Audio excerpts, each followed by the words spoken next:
Praise the Lord. கடைசி காலத்துல இயேசு கிறிஸ்துவாலும் மற்ற தீர்க்கதரிசிகளாலும் சொல்லப்பட்ட அடையாளங்கள் என்னென்னலாம் நிறைவேறி இருக்கிறது, ஒரு 10 தீர்க்க தரிசனங்களாவது நடந்திருக்கா என்பதை குறித்து தான் நம்ம பார்க்க போகிறோம். முதலாவது பாத்தீங்கன்னா, யுத்தங்களின் செய்திகளையும் கேள்விப்படுகிறீர்கள். கடந்த 2 வருடங்களாவே யுத்தங்கள் போய்கொண்டேதான் இருக்கிறது. இன்னமும் அந்த யுத்தங்களின் செய்தி நம்ம காதார கேட்டுக்கொண்டேதான் இருக்கிறோம். எல்லாமே இஸ்ரேல் தேசத்துக்கு விரோதமாய் எழும்புகிற மிகப்பெரிய போராய் இருக்கிறது. ஏன் அது 3ஆம் உலக போராய் மாறக்கூட வாய்ப்பு உள்ளதாக சொல்லப்படுகிறார்கள். ரெண்டாவது பாத்தீங்கன்னா, கொள்ளை நோய் கொரோனா வந்தது உங்க எல்லாருக்குமே நன்றாக தெரியும். அது ஒரு வருஷமோ 2 வருஷமோ வந்து எல்லாரையும் ஆட்டி படைச்சிட்டு போயிருக்கு. அதை விட வீரியமான கொள்ளை நோய் மறுபடியும் வரும் என்று சொல்லுகிறார்கள். மூன்றாவது பாத்தீங்கன்னா, பஞ்சம். நிறைய இடத்துல இந்த சோமாலியா நாடுகள்லாம் சாப்பாடே இல்லாம மண்ணினால சில காரியங்களை செய்து பலகாரம் மாதிரி செய்து அதை சாப்பிடுகிறார்கள். சில இடங்கள்ல விலைவாசி உயர்வுகள், இந்த ஸ்ரீலங்கால இன்னும் இந்த நிறைய இடங்கள்ல பயங்கரமான பஞ்சம் தலைவிரித்து ஆடுகிறதுனால பூச்சியும் புழுவையும் இலைகளையும் பறித்து சாப்பிடுகிறத நம்ம பார்க்கிறோம். அடுத்தது பாத்தீங்கன்னா, நோவாவின் காலத்துல நடந்தது போல மனுஷகுமாரன் வரும் காலத்துல நடக்கும்னு சொல்லப்பட்டிருக்கிறது. நோவாவின் காலத்துல என்ன நடந்தது? ஆண்டவர் எவ்வளவு சத்தியங்களை சொல்லியும் நோவா போய் எல்லார் இடத்துலயும் நீதியை பிரசங்கித்தான். யாரும் செவி கொடுக்கல. அவங்க பாட்டுக்கு பெண்களை கொடுத்து பெண்களை எடுத்து அவங்க பாட்டுக்கு எப்போதும் போல இயல்பா வாழ்ந்துகிட்டு இருந்தாங்க. இப்பவும் அப்படிதான் நடக்குது. அதே மாதிரி லோத்துவின் காலத்துல நடந்தது போல. லோத்துவின் காலத்துல என்னெல்லாம் நடந்தது? ஓரின சேர்க்கையாளர்கள் நிறைய இருந்தாங்க. ஆணோடு ஆண், பெண்ணோடு பெண். அந்த பாவம் பரலோக வரைக்கும் வெட்டியிருந்தது. அதை அழித்து போட்டார். அந்த பாவம் இப்பொழுது சர்வ சாதாரணமாக எல்லார் மத்தியிலும் நடந்து கொண்டிருக்கிறது.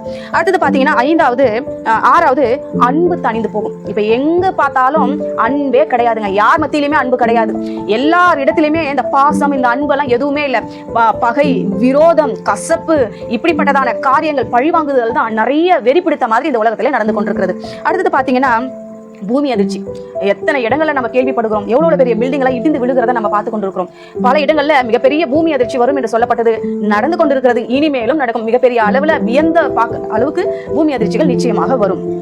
அடுத்தது பாத்தீங்கன்னா, பணப்பிரியர், தற்பிரியர். இப்ப பணத்துக்காக ஒரு தேவனுக்கு கொடுக்கிற ஒரு எல்லாத்துக்கும் முக்கியமான காரியங்களுக்கு கொடுக்கக்கூடியதான மகிமைய பணத்துக்காக, தற்பிரியர்னா சுயமா வாழ்றவங்க, சுயமா இருக்கிறவங்க, சுயநலவாதிகள், பணத்து மேல ஆசைப்படுறவங்க, இந்த பண மோகம், சினிமா மோகம், இப்படி போயிடுறாங்க.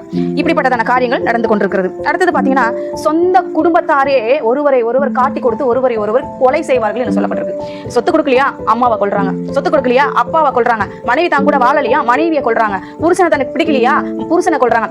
யாருமே விட்டு வைக்கலங்க.